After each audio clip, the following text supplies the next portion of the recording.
저는 그저 평범한 70대 주부일 뿐이지만 제 자식들은 굉장히 특별한 아이들이기에 제 아이들에 관한 이야기를 하고 싶어서 이렇게 글을 몇 자 적게 되었습니다. 제게는 큰아들과 둘째 딸, 그리고 막내딸이 있습니다. 이 중에서도 둘째 딸이 가지고 있는 특별한 이야기를 좀 들려드리려고 해요. 하지만 그 전에 이 아이가 있기 전과 후에 우리 가족에게 어떤 일들이 있었는지 먼저 설명을 드려야 할 것 같습니다. 먼저 저희 부부 이야기로 시작해 볼게요. 남편과 저는 회사에서 만난 사내 커플이었어요.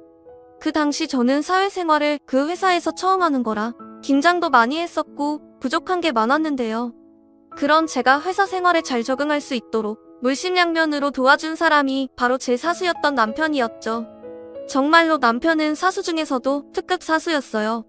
그때 저와 같이 회사에 들어갔던 동기들 중에 저처럼 좋은 사수를 만난 친구들은 없었거든요. 그래서 저와 제 남편은 처음에는 신입과 사수로서 굉장히 좋은 관계를 유지했어요. 그러다 어느 정도 시간이 흐른 뒤에 연애를 하다가 결혼까지 꼴이나 케이스였죠. 그렇게 저는 시어머니와 서방님을 만나게 되었어요.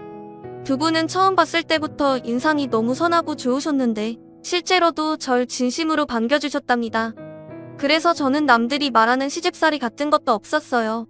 그저 남편과 알콩달콩 잘 지내며 결혼한 지 1년 만에 바로 아들을 출산했고 3년 뒤에는 딸도 낳게 되었죠. 저희 부부가 이렇게 순조롭게 아이를 낳고 결혼 생활을 하고 있는 동안 서방님에게도 설레는 일이 생기게 되었답니다. 그건 바로 동서를 만난 일이었어요.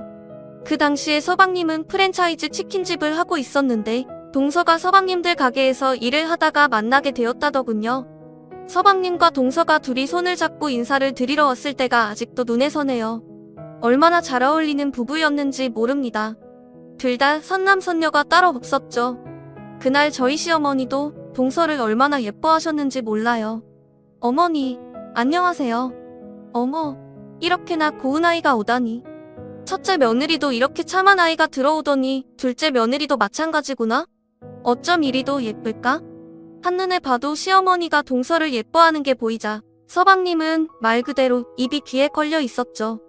엄마, 내가 말했잖아. 진짜 착하고 예쁜 사람이라고. 아마 같이 지내다 보면 더 많이 좋아하게 될걸? 서방님이 어찌나 잘 웃는지 저와 제 남편은 그 모습을 보고 장난을 칠 수밖에 없었답니다.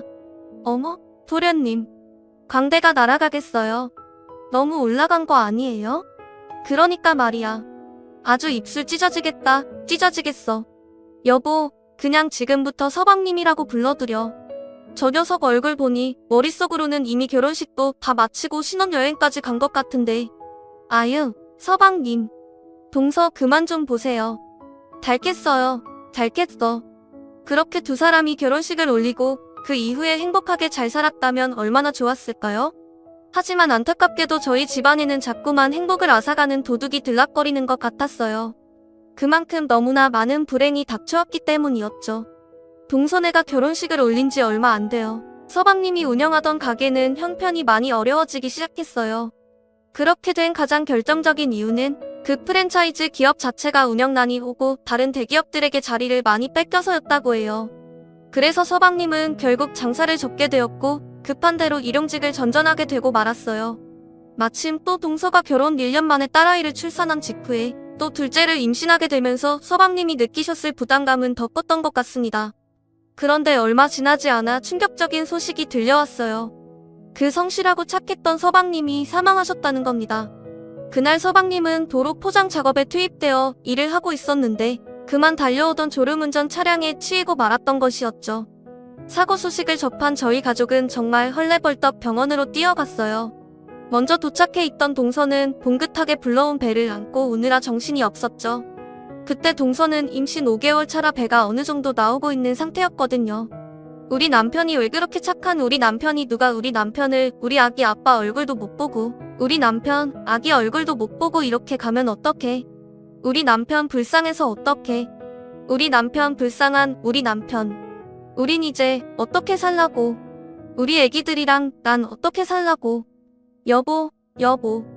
동서가 정신을 못 차리고 우열하고 있을 때 옆에서 큰 조카는 제 엄마를 따라 빽빽 울고 있었어요. 일단 저는 아이를 안아들고 잠시 복도로 나가 눈물을 삼키며 달랬고 남편 역시 얼굴이 창백해진 채로 장례수속을 받는 등 일처리를 도왔어요.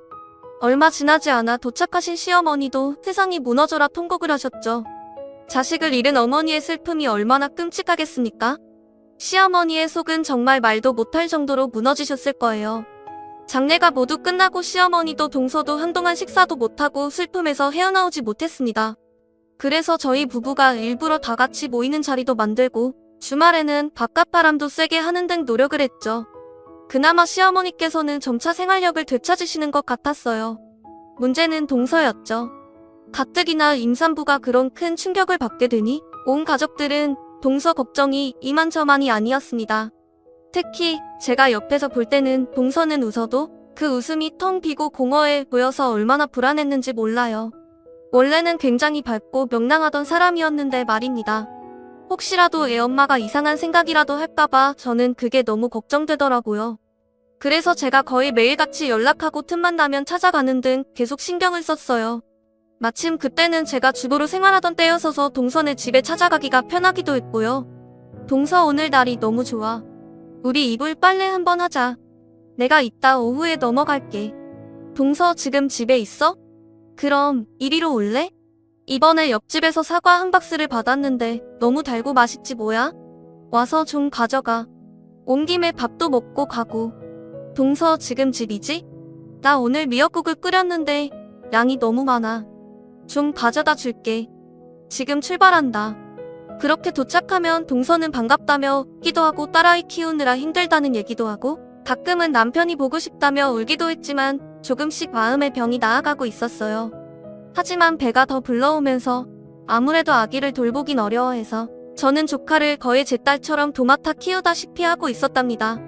그의 동서는 항상 저를 보면 입버릇처럼 감사 인사를 했었죠. 형님 너무 감사해요. 매번. 형님도 둘째 민지 낳으신 지 얼마 안 되셨는데 제가 빨리 건강해질게요. 둘째도 건강하게 잘 낳을게요. 아유 뭘. 예빈이가 동서 닮아서인지 너무 조용하고 순하더라. 애가 얼마나 빵긋빵긋 잘 웃는지 몰라. 애들 보는 건 하나도 힘들지 않으니까 그런 걱정하지 말고 동서는 몸이나 신경 써. 저는 정말 진심으로 이야기를 했고 또 전부 사실이기도 했답니다. 당시엔 저희 아들이 막 4살이 되었을 때고 조카는 2돌이 찼을 때였죠. 태어난 지 얼마 안 된 제 막내딸은 아직 옹알이를 하고 있을 때였고요. 그런데 애들이 어찌나 순한지 아이들을 키우는 건 저에게 하나도 어렵지가 않았어요. 저는 그저 동서가 하루빨리 예전의 그 밝고 활기찬 모습을 되찾기만을 바랄 뿐이었죠. 그런데 참 하늘도 무심하시지 저희 가족에게는 또 한 번의 커다란 슬픔이 닥치고 말았어요. 딸아이 예빈이를 위해서라도 잘 살아보려 마음을 다시 잡은 동서가 그만 둘째를 출산하다 사망한 것이었죠. 정말 하늘을 원망할 수밖에 없는 원통한 사건이었습니다. 그도 그럴 것이 동서가 진통이 시작됐을 때 병원으로 데려간 것이 바로 저였거든요. 동서가 아무리 진통을 호소하고 제가 아무리 간호사를 찾아가서 빨리 애를 받아달라고 해도 그 시간에 수술실이 다 찼다며 5시간이나 사람을 방치하더군요. 저는 발바닥이 부르트드로 병원 데스크에 다녀오며 호소를 했어요. 아니 지금 저희 여기 온 지 3시간이 넘었어요. 응급이라니까요. 왜 애를 안 받아주시는 거예요? 수술은 오신 순서대로 진행되세요. 지금 앞에 2팀 남으셨으니까 조금만 더 기다려주세요. 그런 게 어딨어요. 급한 사람부터 먼저지. 환자들 상태부터 체크하고 우선순위를 정해야지. 무슨 선착순 같은 소리를 하고 있냐고요. 지금 우리 가족이 죽게 생겼다니까요. 산모도 애도 잘못되면 간호사님이 책임지실 거예요. 체크하고 말씀드리는 겁니다. 자리에 가서 기다리세요. 간호사는 정말 바늘로 찔러도 피 한 방울 안 나올 것처럼 매정하게 말을 하곤 자기 일을 하러 가버렸어요. 요즘에야 CCTV도 잘 되어 있고 인터넷도 빨라서 다른 곳을 바로 옮기던지 하겠지만 그 당시에 그런 게 어디 있나요? 저희 지역에서 제일 큰 병원이라고는 그곳밖에 없었고 다른 지역에 있는 병원으로 빨리 옮기는 일은 막막하기만 했을 뿐이었죠. 그렇게 5시간 만에 수술실에 들어간 동서는 결국 제왕절개를 통해 아이를 낳았지만 아이는 출산 후 1시간 만에 산모였던 동서는 하루 만에 하늘나라로 가버렸어요. 저희 가족은 그 모든 상황을 눈으로 보고도 믿을 수가 없었죠. 소식을 전하는 의사의 말은 황당하기만 했습니다. 출산 중 태아곤란증이 발생해 이런 문제가 생긴 것 같습니다. 저는 기가 차서 쏘아붙였죠. 그게 무슨 말이에요? 태아랑 산모 모두 건강했다고요? 건강한 태아에게도 이런 일이 발생할 수 있습니다. 유감입니다. 그 뻔뻔한 의사의 말을 듣고 옆에 있던 남편도 고함을 지르며 대응했습니다. 뭐라고요? 당신들이 처음부터 수술을 제대로 진행했으면 이런 일이 일어났겠어? 그럼 산모는? 산모는 왜 죽게 내버려 뒀냐고? 당신들 도대체 무슨 짓을 한 거야? 똑바로 말 안 해? 그간의 기록을 살펴보니 산모부는 원래 건강 상태가 그다지 좋지 않았고 약간의 저혈압 증상이 있었습니다. 그래서 수술 후 저혈압 쇼크가 찾아왔던 것 같은데요. 저희도 최대한 막아보려 했지만 역부족이었습니다. 말 같지도 않은 소리 하지 마. 당신들이 언제 최대한 막아보려 했다는 거야? 사람이 죽도록 거들떠도 안 보고 방치해놓고 우리가 아무리 소리를 지르고 반박해도 의사는 최대한 말을 아끼고 자리를 뜨더군요. 아무리 불러세우고 남편이 멱살을 잡으려고 해도 다른 보안팀 직원에게 제지당할 뿐이었어요. 시어머니는 그만 그 자리에서 혼절을 해버리셨죠.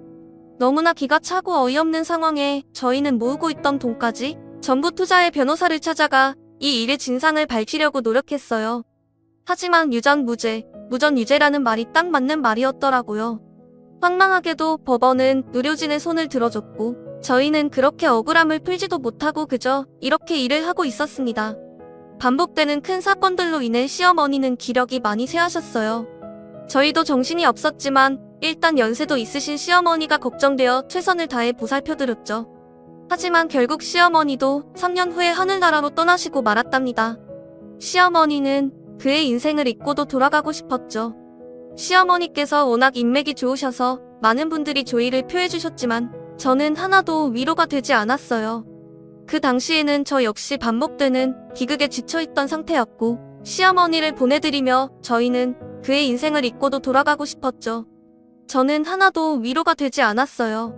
그 당시에는 저 역시 반복되는 비극에 지쳐있던 상태였고 시어머니를 보내드리며 어쩌면 그곳에서 그리웠던 아들도 남편도 둘째 며느리도 보시니 좋으시려나 하는 무기력한 생각뿐이었어요.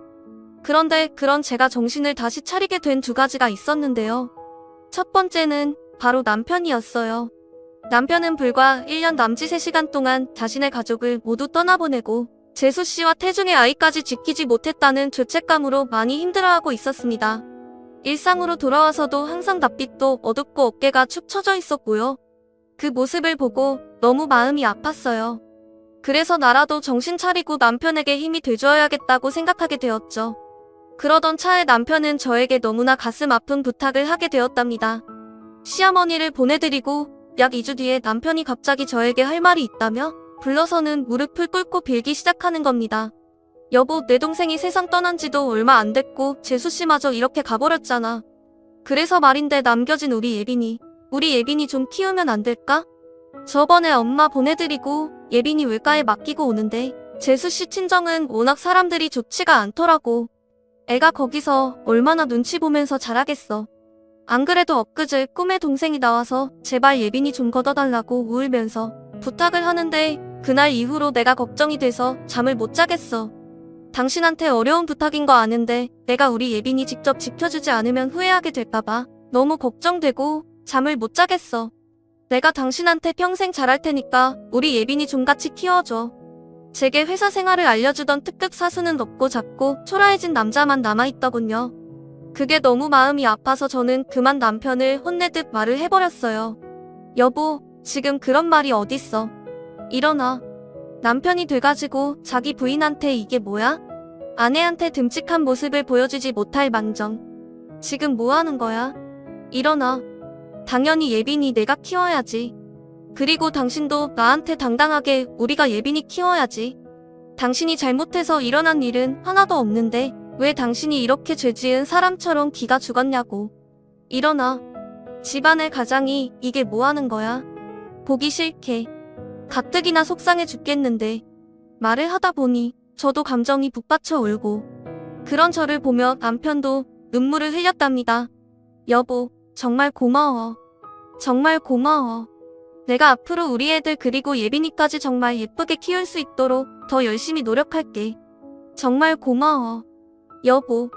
내가 당신이랑 결혼하고 자꾸 힘든 일만 겪게 해서 미안해. 앞으로 당신 우리 애들이랑 행복한 일만 있도록 내가 더 노력할 거야. 여보, 정말 고마워. 정말 정말 고마워. 저희 부부는 그날 이후로 예빈이를 아예 입양해서 저희 딸로 키우기 시작했죠. 예빈이는 얼마나 예쁘게 잘 자라 주었는지 몰라요. 제 엄마를 닮아 곱기도 하고 제 아빠도 닮아 착하고 성실하기까지 했답니다. 그 성실함으로 공부를 하니 매번 성적이 잘 나올 수밖에 없었죠. 그런데 그 성적이 잘 나오지 않아서 예빈이의 성적이 잘 나오지 않았어요. 매번 성적이 잘 나올 수밖에 없었죠. 예빈이를 키우는 일은 저에게는 항상 기쁨이었어요. 그런 반면 저희 집엔 예빈이와는 너무나 상반되는 문제야도 한 명 있었는데요. 바로 예빈이보다 2살 많은 제 큰아들 동호였습니다. 동호는 예빈이가 제 친딸이 아니라는 걸 알고 있었어요. 동서가 떠날 당시 4살이었던 그 작은 아이가 그 옛날 일을 다 기억하더라고요.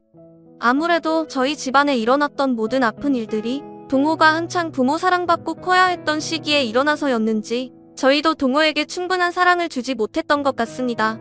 나중에 생활이 좀 안정되고 나서 그제라도 아이들을 더 살뜰히 챙기려 노력하긴 했는데 예빈이까지 포함해서 균등하게 대하려고 했던 게 아들 동호에게는 맞지 않았던 모양이에요. 동호는 유치원을 다닐 때부터 예빈이에 대한 식의 질투를 늘 가지고 있었는데요.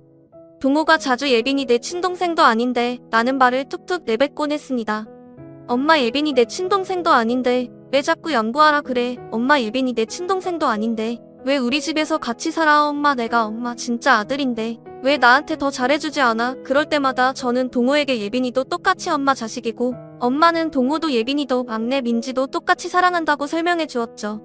하지만 동호의 엇나간 마음은 쉽게 돌아오지 않는 것 같았어요. 심지어는 제가 없을 때 예빈이를 괴롭히기도 하는 것 같더라고요. 그 일을 직접적으로 목격하게 된 날 저는 큰 충격을 받을 수밖에 없었답니다. 하루는 몸이 좋지 않아 반차를 내고 집에 일찍 들어오게 되었어요. 당시 애들이 나란히 초등학교를 다니고 있을 때라 제가 없어도 집에서 잘 지냈기에 저도 일을 다시 시작하고 있었거든요. 그런데 제가 집 안으로 들어오자 큰아들 동호가 예빈이에게 포근한 마음을 가지고 그때만 해도 아직 조그만 어린애에 불과했는데도 미움이 가득한 말을 하길래 정말 깜짝 놀랐어요. 야, 너 진짜 우리 가족도 아니면서 왜 자꾸 여기서 사냐고. 너 빨리 어디든 안 나가? 나가라고. 넌 여기 있을 게 아니라 보육원이나 고아원 같은 데 가야 돼. 너 고아원이 뭔지 알아? 보육원 같은 거 들어봤지? 빨리 나가서 넌 그리로 들어가. 내가 있으니까 엄마가 진짜 가족인 나랑 민지한테 줄 사랑을 제대로 못 주고 있잖아. 다 너 때문이라고. 나가. 양심이 있으면 나가라고. 저는 그 말을 듣고 즉시 애들 방문을 열어줘 치고 들어가 아들을 크게 혼내기 시작했어요. 헤헤. 이 애끼. 신동호 너 어디서 그런 못된 말을 배워왔어? 너 이리 와. 엄마한테 오늘 혼 좀 나자. 이리 와. 엄마가 몇 번을 말했어. 예빈이도 똑같은 내 동생이고 엄마 자식이야. 너 학교에서 동생 때리면 된다고 배웠어? 안 된다고 배웠어? 너 이리 안 와? 안 되겠다. 엄마 해철이 가지고 와야겠어. 너 이리 와. 내가 왜? 내가 뭘 잘못했다는 거야? 내가 틀린 말 했어? 엄마는 왜 자꾸 얘가 왜 내 동생이라는 거야? 제가 우리 집에서 양심도 없이 자꾸 똑같은 취급 받으려고 하잖아. 엄마는 진짜 자식인 우리를 더 좋아해야지. 왜 자꾸 쟤만 좋아하냐고. 뭐? 엄마가 왜 자꾸 우리 집에서 양심도 없이 똑같은 취급 받으려고 하잖아? 엄마는 진짜 자식인 우리를 더 좋아해야지. 왜 자꾸 쟤만 좋아하냐고. 뭐? 너 지금 그게 무슨 말이야? 저는 그날 아이들을 키우면서 처음으로 해철이를 들게 되었어요. 나중에 시간이 흐른 뒤에도 이날 일이 많이 생각이 나더군요. 어쩌면 제가 그날 해철이를 들지 않고 동호를 보듬어줘서 했나 하는 후회가 들었어요. 그런데 그 당시에는 저도 아이가 그런 얘기를 하니 너무 당황스럽고 아무리 설명해줘도 엇나가기만 하는 아들을 보며 속이 상했던 것 같아요. 그리고 또 하나, 그날은 아들 동호의 말도 놀라웠지만 더욱 충격적인 말을 예빈이에게서 듣기도 했어요. 그래서 예빈이에게도 처음으로 큰 화를 낸 날이기도 했고요. 그래서 동호를 더 신경을 못 써줬던 것 같네요. 글쎄 예빈이가 제가 동호를 막 혼내고 있을 때 뭐라고 했는지 아세요? 죄송해요 엄마. 오빠랑 싸워서 죄송해요. 엄마, 저 버리지 마세요. 저 앞으로 오빠가 아무리 뭐라 그래도 가만히 있을게요. 막내 민지한테도 잘할게요. 제발 저 버리지 마세요. 저 정말 이 집에서 조용히 지내기만 할게요. 밥도 조금 먹고 용돈도 안 받을게요. 제발 엄마, 큰엄마, 저 버리지 말아주세요. 네? 예빈이 입에서 큰엄마라는 호칭이 나왔을 때 얼마나 제 억장이 무너지던지요. 저는 깜짝 놀랐어요.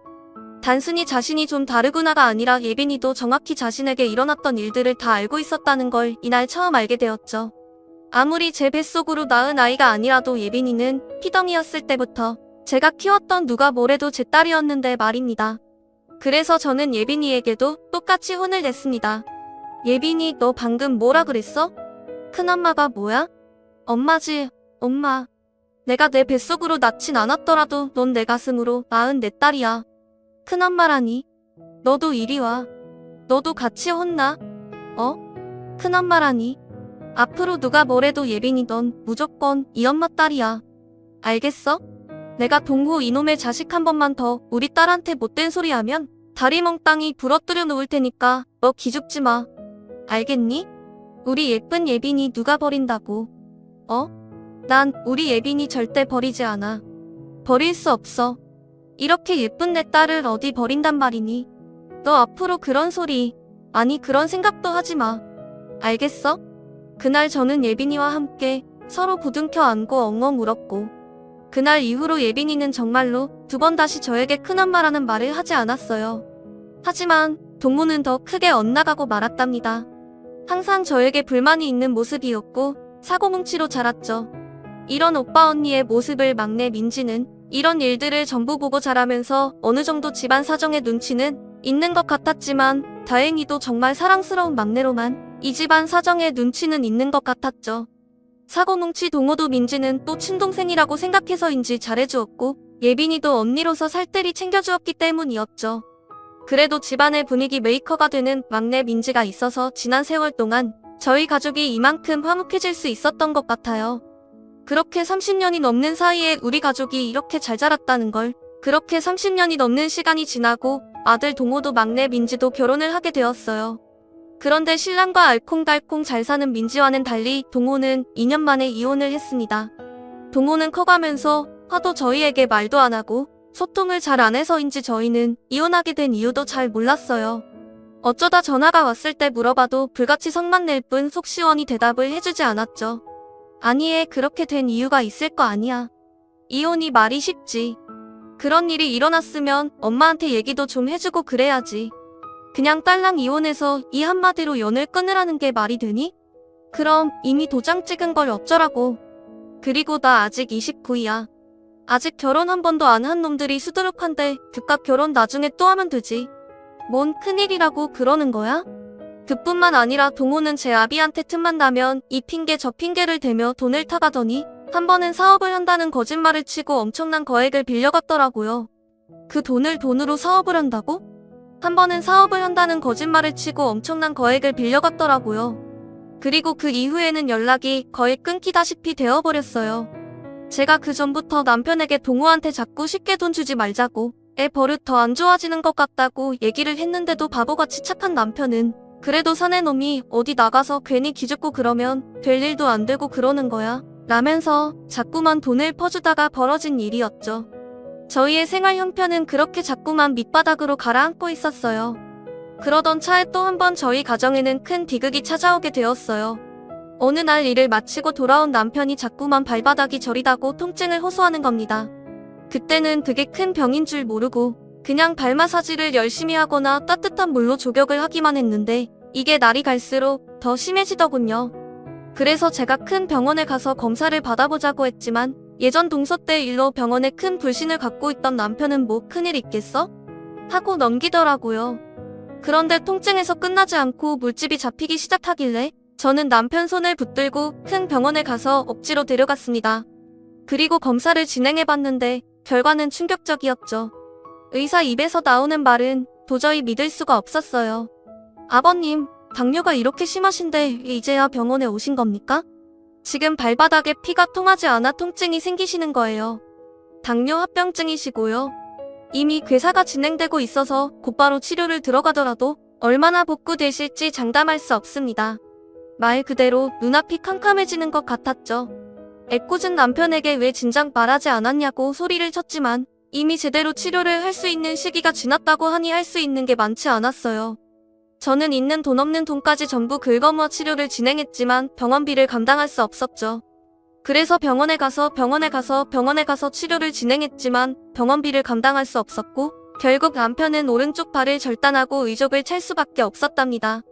이 소식을 듣고 저희 두 딸 예빈이와 민지는 어떻게든 도움을 주려고 했지만 결국 의족을 찬 아버지를 보고 굉장히 슬퍼했죠.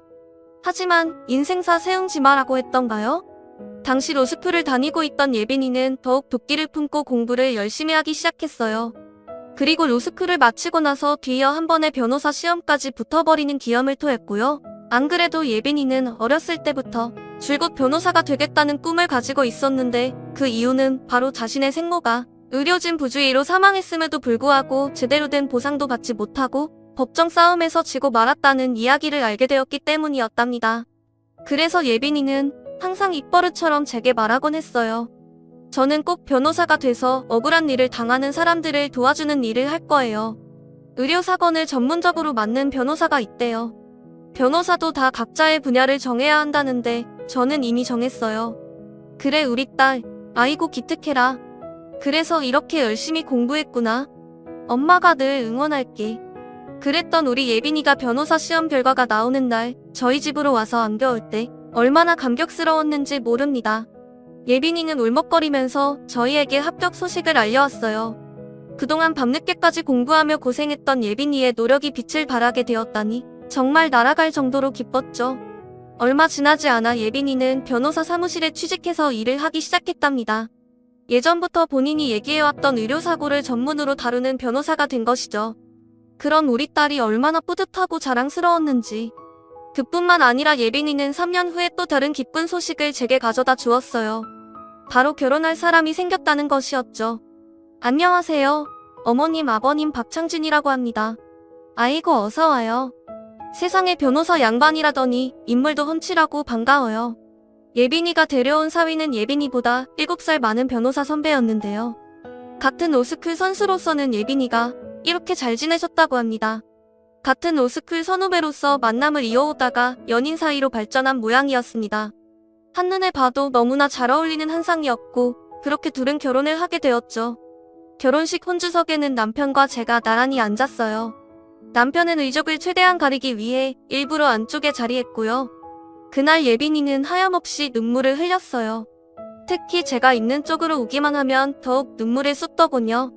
양가 부모님께 인사를 올리기 위해 왔다가 제 얼굴은 쳐다도 못 보고 우는 예빈이를 보고 저 역시 하염없이 울었죠. 그때 생각만 하면 아직도 심장이 울렁이고 눈물이 납니다. 시간이 많이 지났는데도 지금 이 글을 쓰고 있는 순간조차 눈물이 앞을 가리네요. 아마 그날의 기억은 평생 제게 잊혀지지 않을 거예요. 눈부신 드레스를 입은 예빈이를 보니까 예빈이를 처음 봤을 때 동서의 품에 안겨있던 갓난아이였을 때랑 제 아빠의 장례식장, 한 구석에서 빽빽 울던 때, 그리고 우리 집으로 들어왔을 때, 초등학교, 중고등학교 때 그 무수히 많은 순간들이 한순간에 스쳐 지나갔어요. 그리고 그런 순간들을 보내고 지금 이렇게 예쁜 신부가 되었다는 것에 5만 가지 감정이 북받쳐 오르더군요. 아마 예빈이도 마찬가지였을 겁니다. 그래서 그렇게 심하게 눈물을 흘렸겠죠.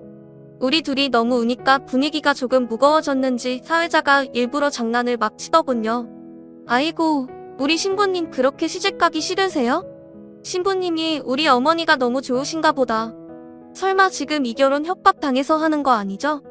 예빈이와 저는 그 순간에만 울다 말고 웃었던 기억이 있네요.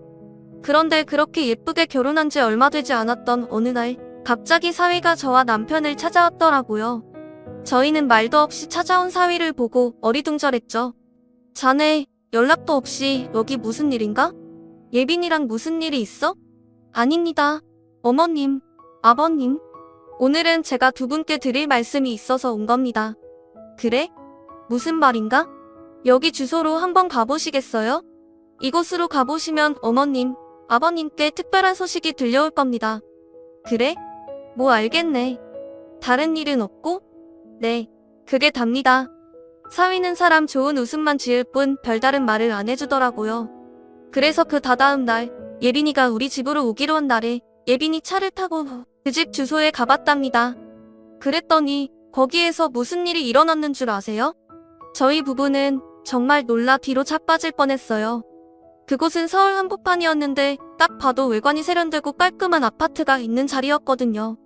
너무나 놀라서 뒷좌석에서 두 눈을 동그랗게 뜨고 있는 저희 부부와 달리 예빈이는 너무나 익숙하게 아파트 지하 주차장을 들어가고 동호수를 정확히 찾아 주차를 하더군요. 얘, 여기가 어디니? 아니, 지금 어디로 가는 거야? 엄마, 놀래키지 말고 말 좀 해봐. 올라가면 말씀드릴게요. 일단 따라오세요. 아빠도 어서 오시고요. 그렇게 엘리베이터를 타고 올라간 곳에는 32평짜리 헌한 집이 있었죠. 예빈이는 비밀번호도 척척 누르고 들어가 저희에게 집을 보여주며 말했답니다. 엄마, 아빠, 두 분 사실 집이에요. 가구도 전부 들여놨으니 두 분 오늘부터 바로 여기서 지내시면 돼요. 환하게 웃는 예빈이의 말을 듣고 저희는 어안이 벙벙할 정도로 놀랐어요. 현실 같지가 않았달까요? 그리고 예빈이가 집 안 구석구석을 설명해 주자 그제서야 정신이 들어 손사래를 쳤습니다. 아이고, 얘 우린 이런 거 못 받는다. 너 지금 너희 남편이랑 같이 더 잘 살아갈 생각해도 모자랄 판에 우리가 염치도 없이 어떻게 이런 걸 받니? 아유, 됐어. 우린 이런 선물 못 받아. 이거 너희 남편이랑 둘이 지내고 우리는 됐다. 이게 다 도대체 뭐니? 엄마, 아빠 몸도 많이 안 좋으시고 엄마도 그러시잖아요. 아빠 병원 다니시기엔 지금 살고 있는 집은 교통도 너무 불편해요. 여기 병원 가까운 곳에서 지내면서 건강관리도 하셔야지. 엄마가 항상 그랬잖아요. 사람이 생활하는 환경이 중요하다고요. 그동안 저 이렇게 성장할 수 있게 키워주신 은혜 이렇게라도 갚는 거예요. 제발 받아주세요. 아이고, 내가 언제 너한테 선물 같은 거 바란 적이 있었다고. 얘는 선물이 집이 뭐야, 집이. 이런 걸 우리가 어떻게 받아? 한참을 그렇게 예빈이와 욱신각신하는데 현관문 소리가 들리더니 사위가 들어오더군요. 나중에 알고 보니 예빈이는 이미 사위와 실시간으로 연락을 하는 중이었고 사위는 이미 지하 주차장에 도착해 있었다고 해요. 거기서 기다리다가 예빈이의 연락을 받고 올라온 거고요. 사위는 저희를 보고 환하게 웃으며 얘기했어요. 어머님, 아버님, 어떠세요? 좀 둘러보셨어요? 마음에 드세요? 제가 이 정도 능력은 됩니다. 밖에서 조금 들었는데 저희 살 것도 여기만큼 번듯해요. 나중에 짐 정리되시면 한번 모시겠습니다. 너무 염려 마세요. 아니, 우리가 혼수를 제대로 도와준 것도 없는데. 아니요, 두 분께서 우리 와이프를 이렇게 예쁘게 사랑으로 키워주신 것만으로도 얼마나 감사드리는지 모릅니다. 제 작은 감사 표시니까 제발 받아주십시오. 그렇게 이야기하며 사위는 울고 있는 저를 안아주더라고요. 어떻게 이렇게 천사 같은 부부가 다 있을까 싶더군요. 구김살 없는 사위의 밝고 친근한 모습에 저희 부부는 결국 그 집에서 생활하게 되었어요. 결혼하기 전에도 사위의 집안은 저희와 다르게 부족함 없이 지내왔다는 건 알았지만 오히려 그런 화목한 가정에서 자란 사위는 예빈이도 저희 가족도 따뜻하게 품어주며 살뜰하게 챙겨주었답니다. 그리고 집안의 도움 없이도 이미 예빈이보다 경력도 오래되고 변호사들 사이에서도 알아주는 실력자였기 때문에 사위의 능력이 출중한 것 같았어요. 그런 사위는 예빈이에게 가정사를 전부 듣게 되었는지 예빈이가 얼마나 우리를 끔찍하게 생각하고 저희가 또 얼마나 예빈이를 아껴 키웠는지를 다 알고 있더군요. 그래서 이렇게 통 큰 선물을 해준 듯 했어요. 그런데 사위의 선물은 여기서 끝이 아니었어요. 사위는 저의 가장 아픈 손가락이 누구인지도 알고 있었습니다. 바로 우리 큰아들 동호였죠. 사위는 우리 아들 동호를 만나며 점점 아들을 변화시키기 시작했는데요. 그 당시에는 연락조차 잘 되지 않았던 동호를 먼저 찾아간 건 바로 사위였다고 해요. 처음에 사위가 동호를 찾아갔을 때 사위는 운전 박대를 당했다는데요. 형님, 저 예빈이랑 결혼한 박창진이라고 합니다. 결혼식 때도 인사를 못 드려서 이번에 이렇게 찾아뵙고 인사드리러 왔습니다. 뭐야? 걔가 결혼을 했어? 근데 어쩌라고? 지금 위아래로 명품 쫙 배입고 와서 돈 자랑하러 온 거야. 뭐야? 시끄럽게 굴지 말고 나가. 나가라고. 내 말 안 들려? 그런데 사위는 그렇게 운전 박대를 당하고서도 또다시 그리고 또다시 동호를 찾아갔답니다. 두 번째로 갔을 때도 운전박대를 당하더니 세 번째로 갔을 때는 동호도 왜 자꾸 자기를 찾아오나 싶어 그 이유라도 듣고자 문을 열어줬던 게 변화의 시작이었죠. 사위는 그렇게 총 5번이나 동호를 찾아갔다고 해요. 사위가 그렇게 끈질기게 동호를 찾아간 목적은 분명했습니다. 바로 자신의 사무실에 취직하라는 것이었죠. 아니 언제까지 이렇게 백수로 지내실 겁니까? 형님 나이도 있으신데요. 지금이야 건강하고 언제든 일을 구할 수 있을 거라 생각하시지만 생각보다 시간은 굉장히 빠르게 흘러갑니다. 이러다 곧 있으면 40이라고요. 이제라도 정신 차리셔야죠.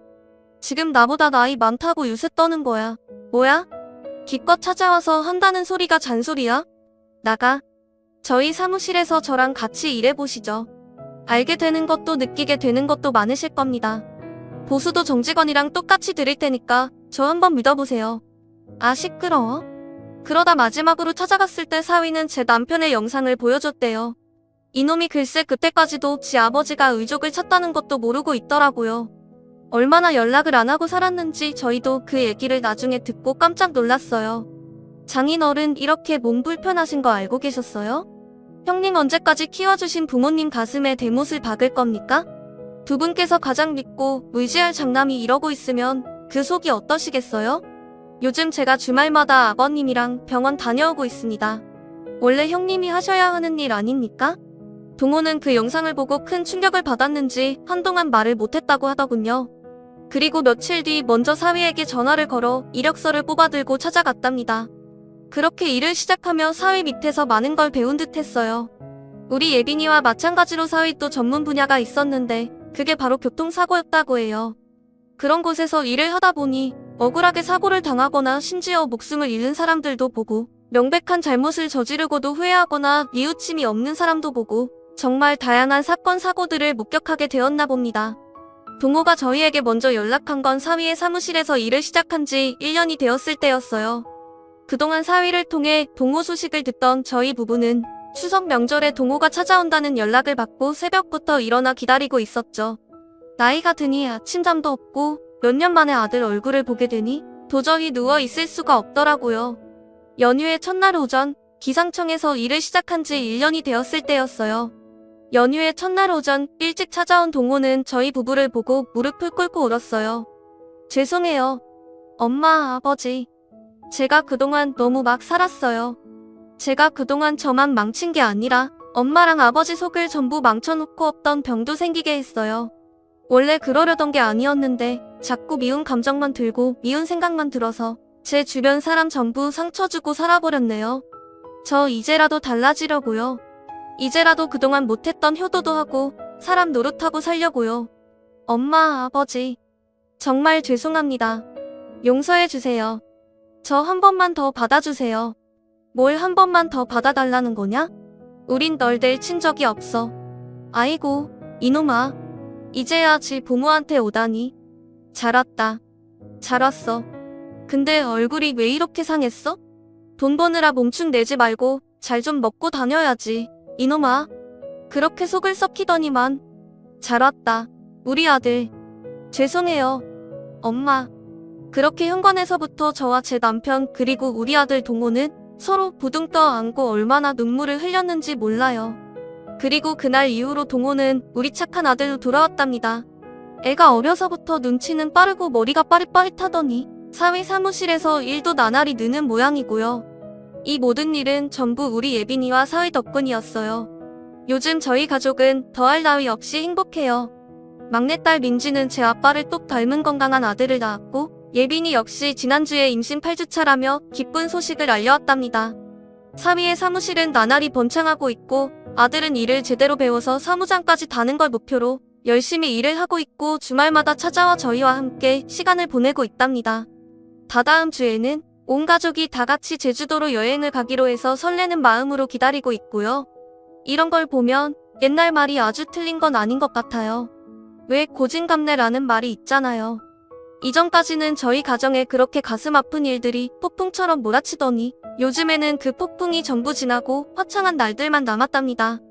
그 폭풍 속에 있을 때는 도무지 끝날 것 같지가 않았는데 시간이 많이 흐르고 나니 이제는 제가 직접 제 이야기를 여러분들께 들려드릴 정도로 마음이 많이 단단해지게 되었네요.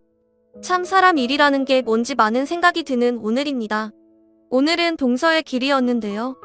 예빈이와 그의 가족이 함께 일을 하고 있답니다. 예빈이와 동서의 빈소를 다녀오면서 그간의 일을 되짚어보다가 글을 쓰게 된 것이 이렇게 길어졌네요. 마지막으로 동서한테 한마디만 남기고 사연을 마무리하도록 하겠습니다. 동서 딸 예빈이가 이렇게 예쁘게 커서 벌써 엄마가 되었어. 서방님처럼 멋있고 착한 사이도 만나고 말이야. 요즘 애들 이렇게 번듯하고 예쁘게 살아가는 모습 보면 얼마나 뿌듯하고 벅찬지 몰라. 그리고 동서 생각이 얼마나 많이 나는지 몰라. 동서, 그동안 하늘에서 다 보고 있었지? 지금도 잘 지켜보고 있지?